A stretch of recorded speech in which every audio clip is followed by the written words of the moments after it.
Okay, we'll start now. So in last lecture, I think we have started with the optics and some of the portion also we have covered, and we are about to start with the second part of this optics, that is the non-uniform film. Okay, so what are the topics that we have covered? Just to brief about, we have started with optics. So what is optics? That discussion we had. Then the visible spectrum, what could be the range for the visible spectrum, that is between say 400 nanometer to 700 nanometer. So everyone has to remember these things because we are working on this particular area, that is 400 to 700 nanometer in this particular chapter. Okay, then we have discussed about the superposition principle as well as the interference. So to understand the superposition principle, basic requirement, minimum two waves are been there should be a two waves, two light waves, and they should interfere. So after their interfering or intersection, so what kind of pattern we can be able to produce? So depends upon the condition that we satisfy. So whether it satisfies the condition of constructive and destructive. So based upon this, if all the criteria has been satisfied, so that kind of pattern we can consider as an interference. So what are the basic conditions to get the interference pattern? So that also we have discussed. There are the basic four conditions that we need to satisfy to get the interference pattern. So what should be the condition? So for that, the first and most important is the sources. The two sources, because the two ways that we need to interfere. So how these two ways should be? So the sources must be coherent. So coherent, we understood the coherence means the amplitude should be same. They should have the same frequencies and they should have a constant phase relationship. Either it should be zero or it may be a constant. Okay, so that is the mandatory part. And then wavelength must be same. So that means we can call this as a monochromatic. So mono means single and chromatic means color. So if a particular means the source which possesses a single color, so that we call as a monochromatic, then it should satisfy the principle of superposition because we are satisfying the conditions of interference. So it is it is mandatory to get the superposition. Then the waves same polarization state, so they should be in a same polarizing state. So that is again a most important part. The state of vibration, so polarization is only a concept or phenomena through which we can be able to know the state of vibration of the particle. So if we can be able to satisfy all these conditions, so we could be able to get the interference pattern. Okay, so this was the discussion in the last. Then based upon this, whether we will get the point of maximum or minimum. So if we get the point of maximum, so that we are considered as a intensity maximum or the constructive interference. So that we can be able to see in the first diagram, and the second diagram that indicates either two light waves, they are interfering with the out of phase. So due to this out of phase, the amplitude become minimum. So that is the condition of destructive. So how the constructive and destructive can be shown with the help of particular diagram. So that also we have mentioned here. If we are consider the two light waves, they are interfering. So in first diagram, it shows that if the two light waves are in phase, so their amplitude get increased. In second diagram, the two light waves, they are out of phase, so they interfere and they produce the minimum amplitude. So that is the condition of destructive interference. So this is what we have discussed in last lecture. Then when we have focused on the method of interference, so first method that we have discussed is the division of wavefront, that already have studied in the 12th standard. How we can be able to get the two sources with the help of single source. So that method we have used in the Young's experiment. So in Young's experiment, what we did, we have considered a point source, and through that point source there is a wavefront which has been generated. So that wavefront is further divided into the two more sources, that is we can call it the source of secondary wavelet. So these two sources, once the waves are coming and the wavefront is been generated, so that already the source which is in a point forms a wavefront is generated as a spherical one. So once these waves they intersect each other, so they could be able to produce the point of maxima or minima. So in this way, we can be able to get the two sources or the two wavefront from a single. So that method we have called as a division of wavefront. And then in this particular chapter, we are focusing on the method that is the division of amplitude. So how the amplitude can be divided. So that means we can be able to get the two light waves, and they should be in a coherent manner. So for that we have used the concept of thin film. So what is thin film, that we also discussed in the last lecture. So thin film basically is defined as a particular film whose thickness is about or of the order of one wavelength of visible light. So if we could be able to get the particular thickness that is of the order of one wavelength of visible light, then that particular film we can call as a thin film. Okay, so thin film has a particular categorization, so that thickness should be of the order of one wavelength of visible light. So what could be the one wavelength of visible? So that we have seen the range of visible is 400 to 700 nanometer. So if we consider the average wavelength, so that is 5500 angstrom unit, or if you call this in a nanometer, so it is 550 nanometer. So that correspond to your green color. So if the particular film whose thickness is of the order of that visible wavelength, that is 5500 angstrom unit, then and only we can call that film as a thin film. Otherwise, there is a thick film also. So thick film basically is used as a spacer in wherever we require a spacer. So we use a thick film. So that range between 10 to 50 micrometer. So 10 to 50 micrometer, that range we can call as a thick film. Okay. So this is what the basic concept that we are going to apply in this particular chapter. How the division of amplitude. So division of amplitude means splitting of a single beam or single light into two beams. One we will get through the reflected, and another is through the transmitted. So this is what we can be able to get the two light waves from a single. So this representation in the diagram, you can see in this particular diagram we have considered a particular glass plate which is placed at the bottom, and above this glass plate there is a plano convex lens. So once we place these two, so they have been placed in such a way so that they should meet a point, so that point O. So the point O that we call as a point of contact. So once the plain glass plate and the plano convex lens, they make a contact at point O. So there is a gap which has been formed and the sideways. Okay, at the sideway you can see there is a gap, and that if nothing is there in that particular gap, so there is a air.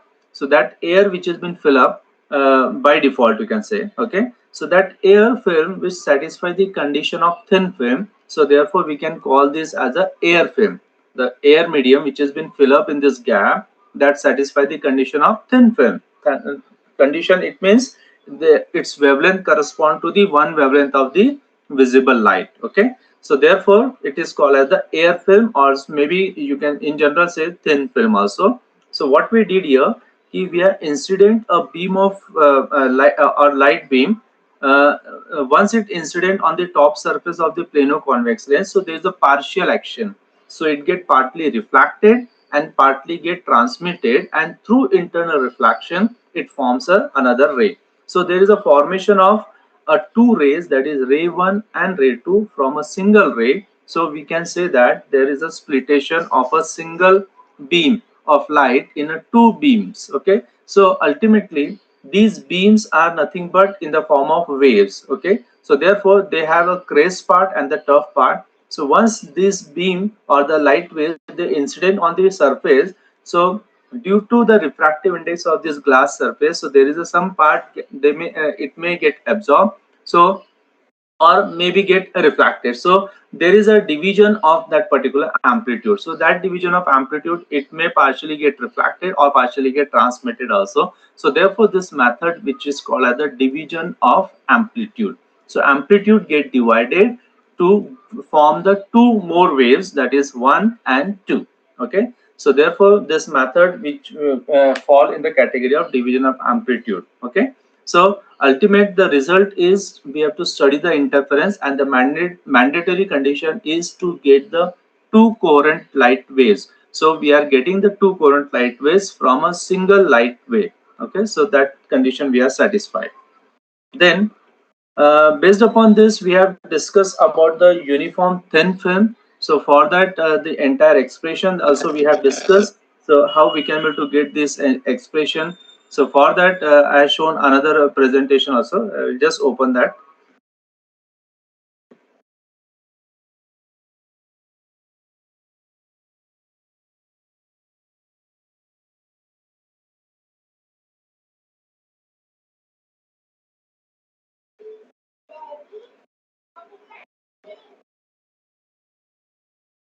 So here, this is your diagram for the plane parallel uniform thickness. Okay, so why we call this as a uniform thickness? As you can see here, so there are the two surface that we have mentioned, that is one is xy, another is x dash and y dash. So these are the boundaries of this particular thin film. So the film whose thickness is say t, so that is remain constant throughout the surface, the entire the film area which has a thickness of t, so therefore it is called the uniform film of thickness t, and which has some refractive index say mu. So what the next that we have to do, so after considering this particular film, so the film which has a particular refractive index mu, so we don't know what kind of film we are using. Okay, it is a general form, it can be any sort of okay film. So above this film there is nothing, it means there is a air medium, and below this film there is nothing, there is a air medium. So above the film air that we consider as a rarer medium, and the film area that will become a denser medium. Okay, so in this way we are differentiated. So above part is the air, and the below means the film part is the denser medium. Okay, so now what we did, we are incident the beam of monochromatic light. So it's a broad monochromatic source of light. Through that broad source of monochromatic, the beam which has been incident, or a single ray you can say, consider for your understanding. So consider AB, which is the incident beam which incident on the surface, that is XY. So once it incident, so there is a partial action, it get partly reflected and it forms a ray 1, and after that it get partly refracted and through internal reflection, and it get transmitted out and it forms a ray 2. So there is formation of ray 1 and ray 2 from a single incident ray, that is AB. Okay, then once you form the ray 1 and ray 2, so you are confident that these two rays are generated from a single ray, so we can call this as a coherent rays. Okay, now next part is we have to find out the path difference between the ray 1 and ray 2. So what could be the path followed by these rays? So all of you please keep this diagram in your mind, so that means we can be able to go for the expression part. So what we did here, we have drawn a perpendicular, that is you can say here FD, which is a perpendicular drawn on the ray, that is ray 1. Okay, so once you draw the perpendicular, so from the point F and D, so ray 1 and ray 2 they travel the equal path, means they are exactly parallel.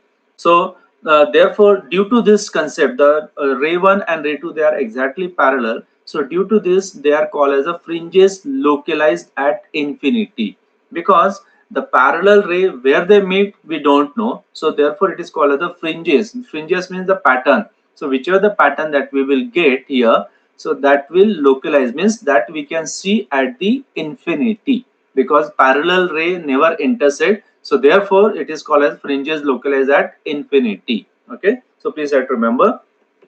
Then what we did after drawing this perpendicular, we have joined this line, that is a normal. So through this the angle which has been formed is R, because this is R, so therefore this will be R, and this is I, angle of incidence, so this becomes your angle of incidence I. Okay, so this is about the diagram. Now we will go for the part difference between the ray 1 and ray 2. So first of all we have to know about what is the geometrical part difference between ray 1 and ray 2.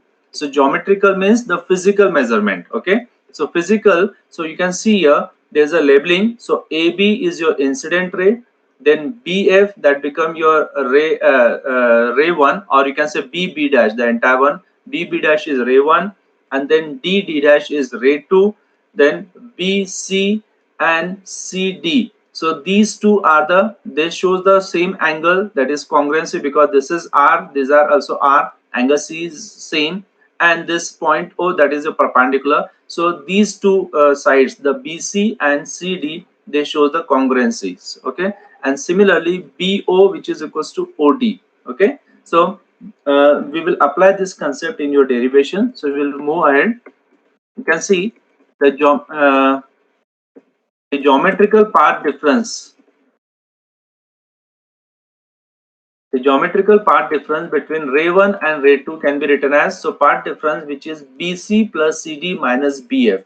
So BC plus CD minus BF, you can see here diagram, BC plus CD. So this is the path which is traveled by the ray 2, BC plus CD, and minus BF, it means it is an additional path which is traveled by the ray 1, because you can see the ray 1 that comes with a phase difference of pi radian, because it at point B, so the ray which has been reflected from a denser to rarer medium, and the ray 2 which has been formed, that is through the internal reflection, so there is no phase change and there is no path difference in that particular ray. Okay, so only the phase changes that happens at point B. Okay, so therefore this BF which has been subtracted from the total geometrical path between ray 1 and ray 2, so it comes out to be BC plus CD minus BF.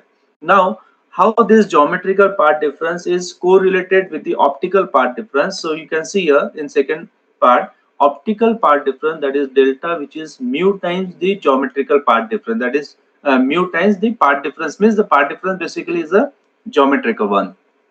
So here simply you have to substitute the value. So optical path difference we are denoted by delta, which is mu times BC plus CD minus BF. Okay.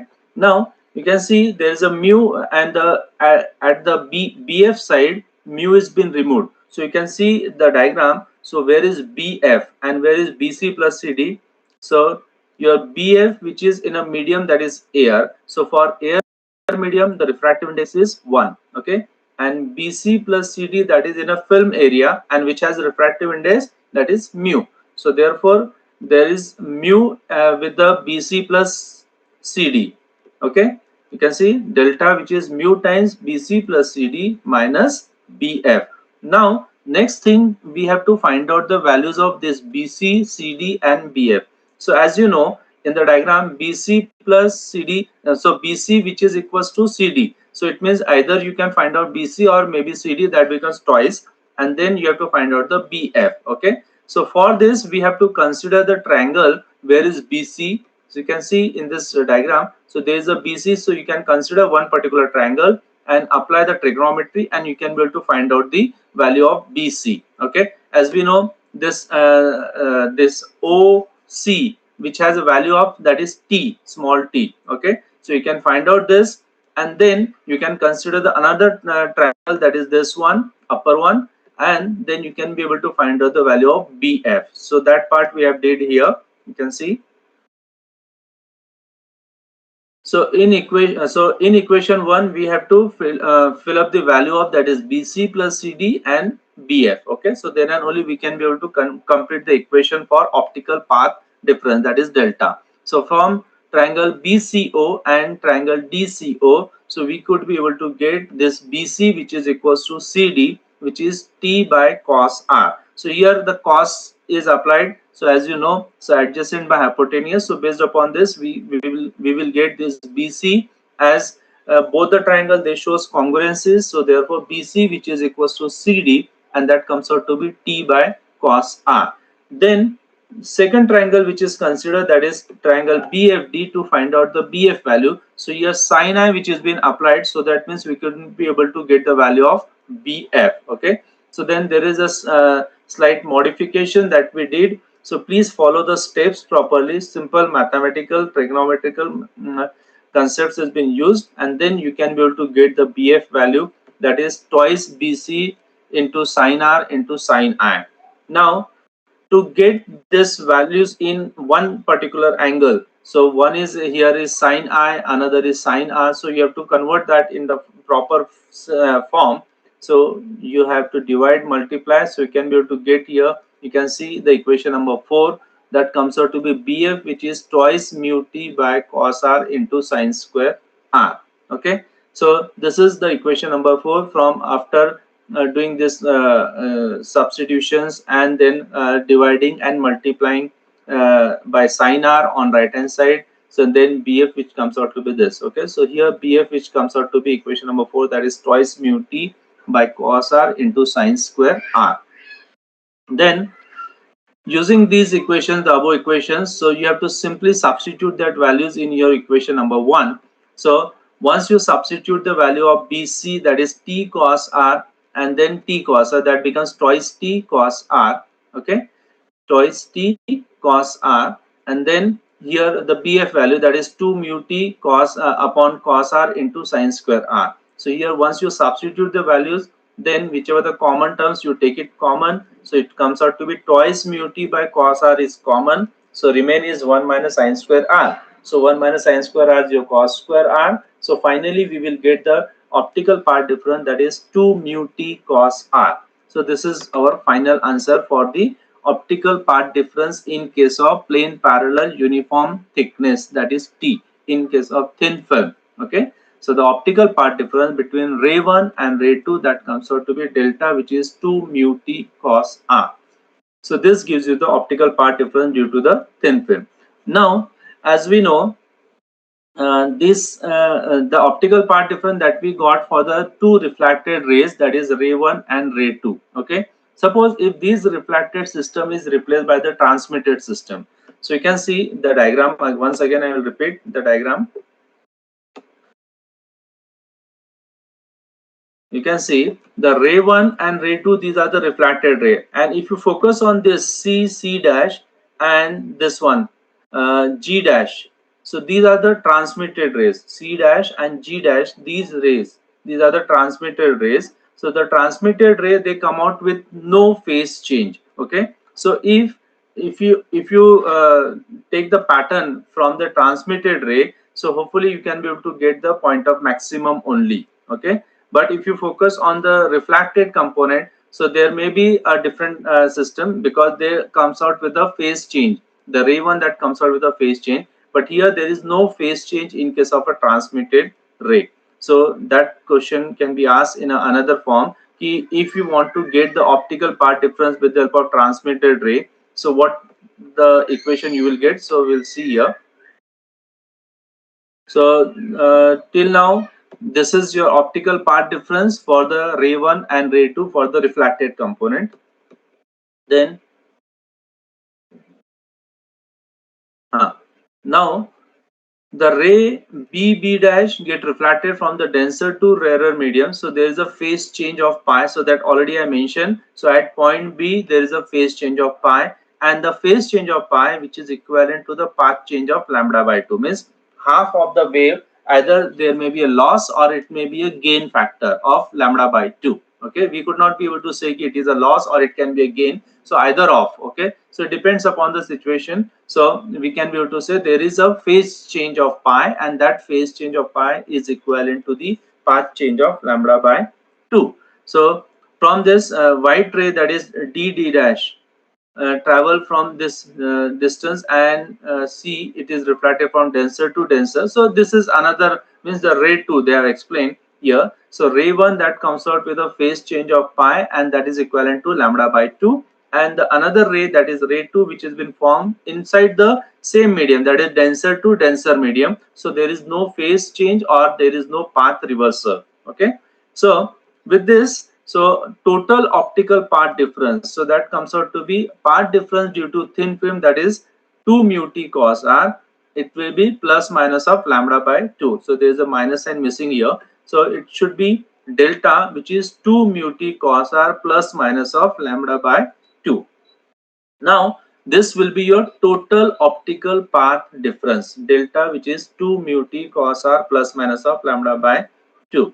So now by using this total optical part difference, you have to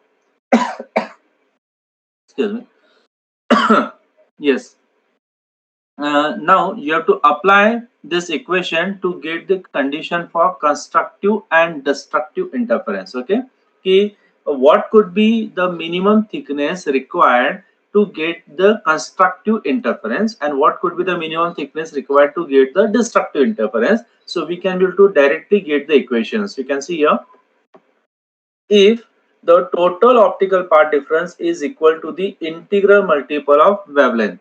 then your ray 1 and ray 2 meets in phase and undergoes a constructive interference. So this is what we have learned in 12th standard. The constructive interference when we will get when your optical path difference is integral multiple of the wavelength. So this is what we know, that is delta, which is n lambda. Now what we have determined from the thin film expression, that is delta, which is 2 mu t cos r plus minus of lambda by 2. So now you have two equations, one that you know, that is delta, which is n lambda, and another equation that is delta, which is 2 mu t cos r plus minus of lambda by 2. So now we will equate these two equations. So after equating, what you will get here, you can see here, it is twice mu t cos r plus minus of lambda by 2, which is equals to n lambda. Okay. So now simply you have to shift the terms of lambda to one side. So you will get here the 2 mu t cos r, which is equals to 2n plus 1 lambda by 2. And your n varies from 0, 1, 2, etc. Means you can substitute the value of n here. So what you will get here, the 2 mu t cos r, which is equals to 1 lambda by 2 or 3 lambda by 2, etc. Okay. So in this way, we can be able to get this modified condition for the constructive interference. Okay. So the optical path difference, that is 2 mu t cos r, which comes out to be 2n plus minus 1 lambda by 2. So it looked to be very opposite condition as you have learned in the 12th standard. You can see in 12th this was the condition for your destructive. Now it become a condition for the constructive interference in case of thin film. Okay. So please try to understand and don't make any sort of confusion. We have got this derived condition. Okay. So first we have determined the optical path difference between ray 1 and ray 2, and then we have added the gain or loss factor of half wave, that is lambda by 2 in the optical.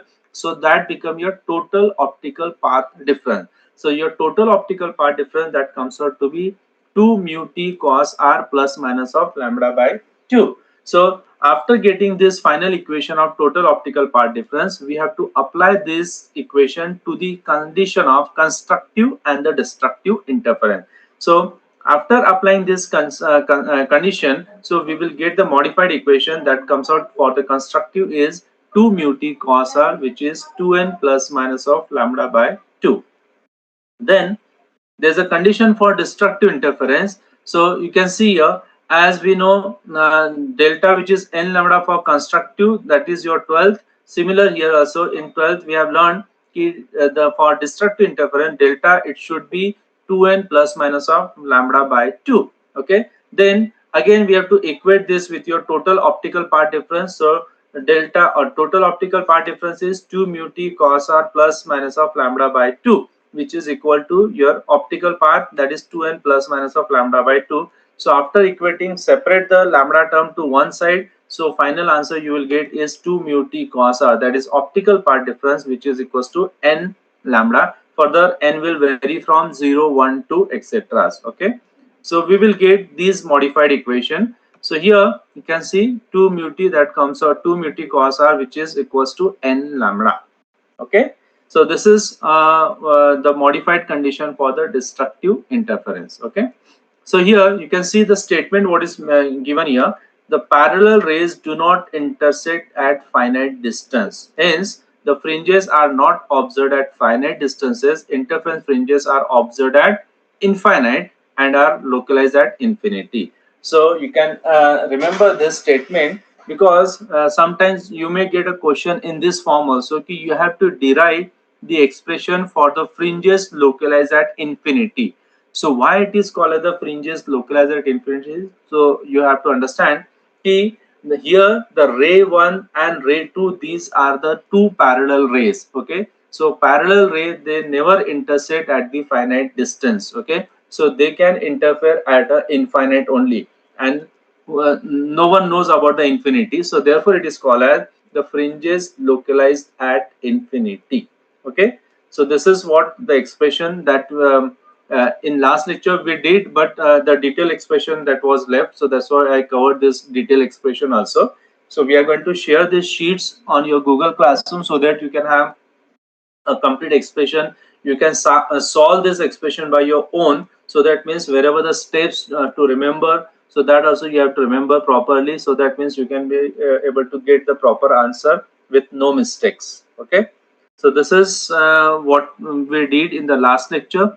And then there is one more addition. You can see just now I mentioned about if it is been asked for the transmitted ray. So what you have to do here. Okay. So in transmitted, so transmitted ray you have seen in the diagram. So that is at the bottom rays. Okay. So when the film is observed in transmitted ray, it can be shown that the path difference between rays C dash and D dash is equal to twice mu t cos r.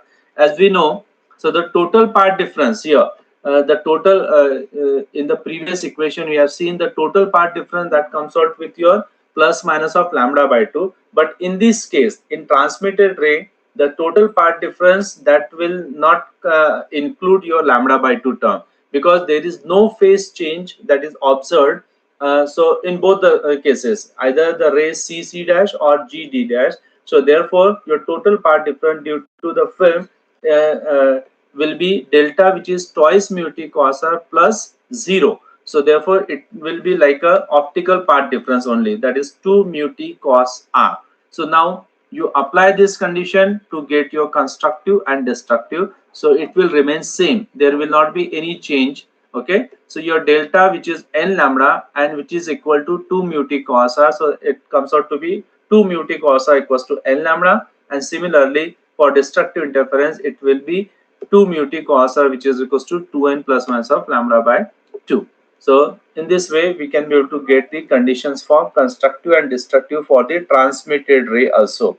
So transmitted ray, one thing you have to remember, the transmitted ray, they don't have the phase change. So there is no concept of lambda by 2 addition or subtraction. Okay. So it will normally means you, optical path difference. Okay. So this is what about the uniform film thickness. And then now we'll move to the second part of this. This already we did.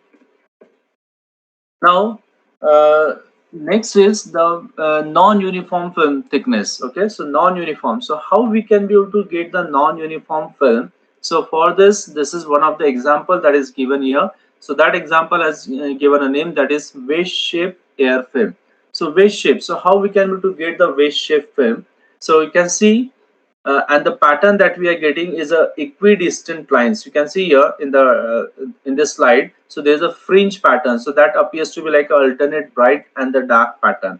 So how we can be able to get this kind of pattern? So that is the question, because in previous case in uniform what we have seen, if we can satisfy the condition of brightness, that is constructive, so we can get the uniform bright. If we satisfy the condition of darkness, so we can be able to get only the dark. Okay, so either of, in uniform film, either you will get the uniform bright or uniform dark. Okay, so that was the main concern here in case of your this, what you can say here in this particular diagram, that is the uniform film thickness. Okay, so here we can get only the constructive, that is a brightness, or maybe say only a darkness, depends upon the minimum thickness that you satisfy. Okay, so now in this case we are getting the alternate bright and the dark. So how it can be possible? So that is possible only when you have the non-uniform thickness. So how we can be able to get this non-uniform thickness, that is the question. So now to get this non-uniform, here the assembly part, you can see at the bottom part, so there is a glass block, and the glass block, above this glass block there is a glass slide, and this glass slide which has been separated by a spacer, that is an aluminum foil. Okay, so the glass slide is mounted in such a way so that it can rest at the one end, and at the other end there is an aluminum foil. Okay, so that once arrangement is made, once again I repeat, so at the bottom there is a glass block, or you can simply say the glass slab, or maybe a glass slide also. So there's a glass block which is at the bottom, and above that glass block there is a glass slide, and this glass slide is separated by a spacer, that is aluminum foil. Okay, so I will just show you the broader diagram now.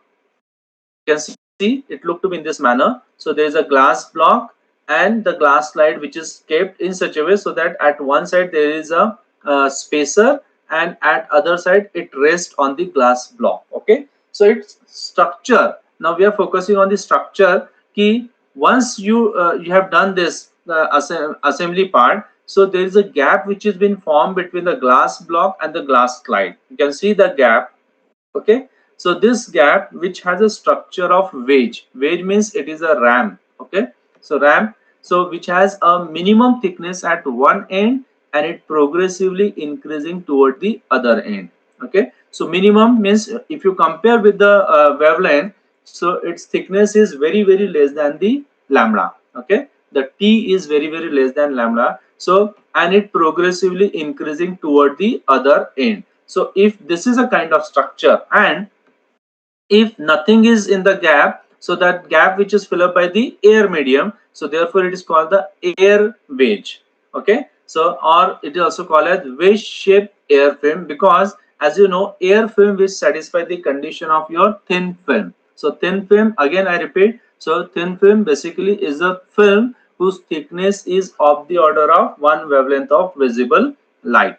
Okay, so it satisfies that condition, so therefore it is called as the wedge shaped air film. And there's a continuously a thickness which is changing, that is it starts from zero almost and then it progressively increase toward the other end. So that kind of structure we can call as a wedge shaped air film. Okay, now there are other systems of this assembly, because this is your experimental part. In experiment what we have to do here, so first you have to place this part that we call as the assembly part. So again, so in assembly what we consider here, there is a glass block which is at the bottom, and above this glass block there is a glass slide, and this glass slide which is separated by the aluminum foil.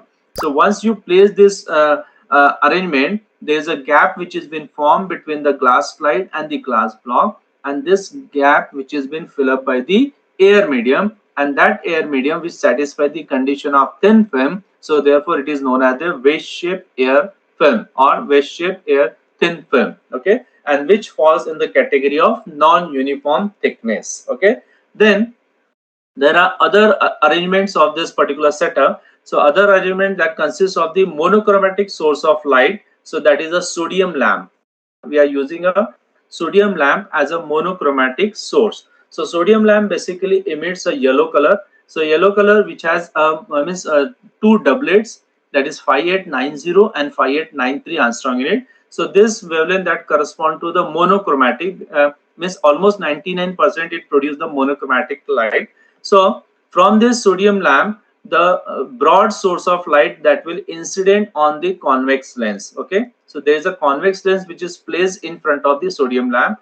So the purpose of this convex lens is to convert this extended source of light into the parallel form. Okay, so from this convex lens, the light which has been converted to the parallel form, and this parallel beam of light will incident on the light reflector. Okay, so there is a light reflector, that is or either we can say the glass slide also. Okay, so this parallel beam of light will incident on the light reflector. So the light reflector, the main purpose is to reflect the light on an assembly part in normally. Okay, normally in the sense, normal means perpendicular. So it is been placed in such a way so that the incident light get reflected toward the assembly part, and it should make an angle of 90 degree.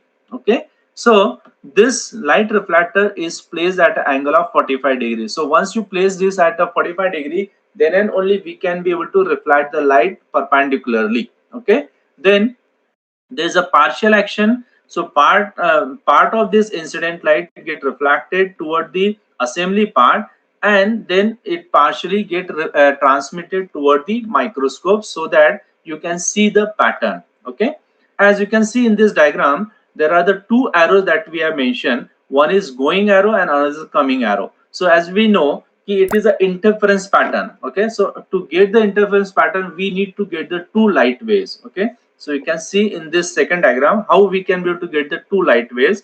So that we have shown here.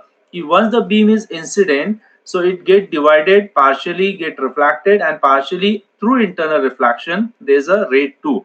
So you can see the point A. So the ray 1 reflected with no phase change. As you can see, it is inside the medium, but the ray 2 which is reflected from the denser to rarer, because between the gap there is a air medium and this is a denser medium, okay, glass block.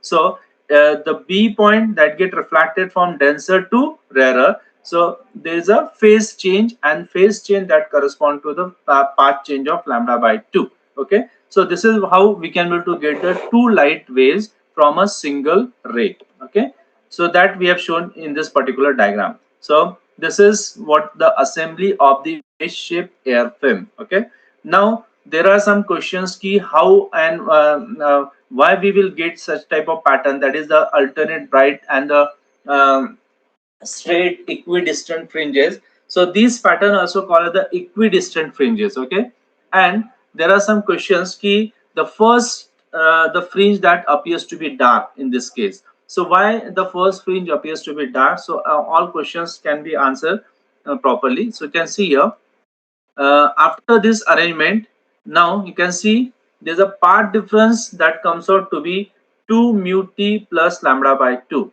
Now why I have written like this? So 2 mu t, where is there is no cos r term that we are included here. So where is the cos r? That is twice mu t cos r. Earlier equation was 2 mu t cos r plus minus of lambda by 2. So as we said, the normal incidence, you can see the diagram, the incident light which is incident perpendicularly, so cos r that becomes your 1, because once the light is incident with the angle of incidence at 90 degree, so it get back reflected. Okay, so if it get back reflected, so angle r becomes 0, so your cos r that becomes 1. Okay, and it get reflected in a air medium. So for air medium, and the air wedge medium is also miss for refractive index, it becomes 1. So therefore mu is considered as 1 and cos r is 1. So therefore your part difference comes out to be 2t plus lambda by 2. Now you have to apply these cases for getting the constructive and destructive. So you can see twice t plus lambda by 2, which is equals to m lambda, and it doesn't matter whether you will use a m lambda or n lambda, but you have to specify the value of m or n varies from which value. Okay, so it varies from here 0, 1, 2, etc. Okay, so in this way we can be able to get the condition for constructive as well as destructive interference. Okay, then when m equal to 0, it gives rise to a first dark fringe. So you can see here when m equal to 0, so m equal to 0, that will be your apex point. You can see the diagram, it looked to be like a conic structure. So this is your apex point. So your first fringe means the fringes that you it will appear on a top surface of this glass slide. Okay, so that fringes we can be able to see with the naked eye. Okay, so all these fringes that we can be able to see with the naked eye, but for the experimental purpose we require the microscope so that we can be able to take the observations properly. Otherwise we can be able to see these fringes with the naked eye. Okay, so therefore this pattern we can call as a fringes localized. Okay, these are localized fringes. In previous case, in in uniform film we have seen it is called the localized at infinity, but here we can call this as a fringes localized. Localized means the fringes can be seen with the naked eye. Okay, so here the where we can be able to see the fringes, so fringes can be seen on the top surface of the glass slide. Okay, so here when we talk about this, so at the apex point, the first fringe that appears to be dark, because your thickness of the film is almost 0. So if the thickness is 0, so your interfering waves, they come out with the these two interfering waves, they come out with the 0 means amplitude that becomes 0. So when the amplitude becomes 0, so it satisfies the condition of destructive interference. Okay, so if you satisfy the condition of destructive interference, it means you will get dark fringe only. Okay, so therefore the first fringe that appears to be dark in case of wedge shaped air film. And then now why the pattern appears to be in the equidistant form. So for that, this is the answer here. You can see the fringe separation, or the fringe or you can say the fringe width. So that is denoted by say d, which is equals to lambda by 2 tan theta. So in some of the books they have mentioned it by say beta also, so there is no difference, d or maybe beta you can able to use. So that is equal to lambda by 2 tan theta. So if you see this equation, so here tan theta, which is very close to theta for the small angles, because the angle which has been formed in this air wedge is very close to 0. Okay, so it's very small angle. So in that well, solving this expression, so tan theta, which has been very equated to the theta, so if the theta remains same for that assembly, and your lambda, which is a monochromatic wavelength, that is also constant, so your fringe separation that remain constant. So it means the distance between the two consecutive bright or the dark fringes that remains same. So therefore we can be able to get the straight equidistant fringes. Okay, and to start with, the first fringe that appears to be dark only. Okay, so first dark and then alternate bright and the dark pattern. That kind of pattern we can be able to get in case of say non-uniform thin film of air wedge. Okay, so some of the important point that please try to note down here is the fringe separation is proportional to wavelength. You can see the formula here. So d, that is the fringe separation, which is proportional to wavelength. Then if white light is used, so there may be some tricky question like if you replace this monochromatic by white light, so what kind of pattern we can be able to see here? So answer is simple. The pattern that will be colored image means the color fringe, but you can see wherever you will get the dark pattern, so dark will remain same and that bright will convert into the color pattern. Okay, so that will be the second point. And then third one, if the angle theta is too great, the fringes will too close. As you can see in the formula, d, that is the fringe separation, and tan theta, both are inversely proportional. So if you increase the angle theta, so naturally your fringe separation that becomes very close. Okay, and you will not be able to, at one stage you will not be able to separate out the alternate dark and the bright pattern. And similarly, if your theta becomes almost 0, so in that case there is a complete disappearance. Okay, you will not be able to see any sort of pattern. You can't say it is a bright or it is a dark, so that will be complete disappearance of the pattern. So this is what about the non-uniform thickness. So this is the first example that we have considered, that is the wedge shaped air film. Okay, so please try to remember the diagram. In the diagram what we have considered, so once we will recap and then we can be able to stop over here. So in this diagram the assembly part is very important. So in assembly what we consider, the glass block at the bottom, and above this glass block there is a glass slide, and this glass slide which is separated by the aluminum foil.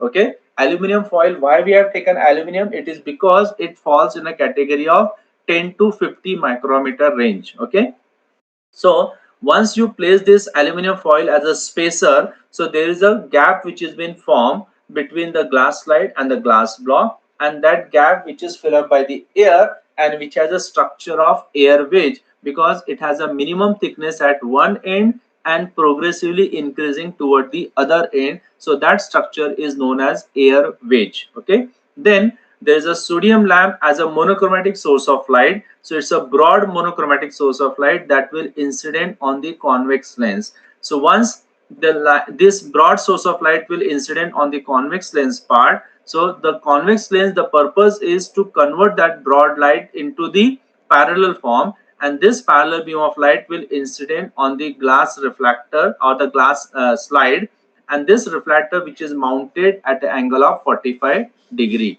So through this 45-degree angle, so then the incident light, it get partially divided. One, it get reflected toward the assembly part and it falls exactly normal or perpendicular on the glass slide surface. Okay, and then partial part get transmitted toward the microscope, so that whichever the intersection pattern that we can be able to easily observe through the microscope, so that the observations can be taken comfortably. Okay, so here the fringes that can be appear on a top surface of the glass slide. Okay, So therefore it is called as the localized fringes.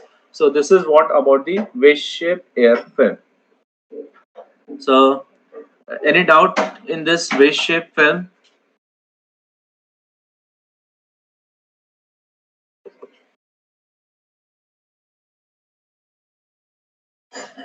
No, Hello. sir.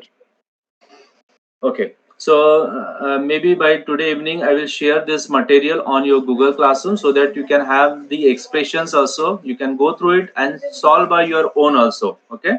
Because unless you try this, then only you can be able to understand, because practice make you perfect here. Okay. So I stop over here. Thank you very much. Thank you.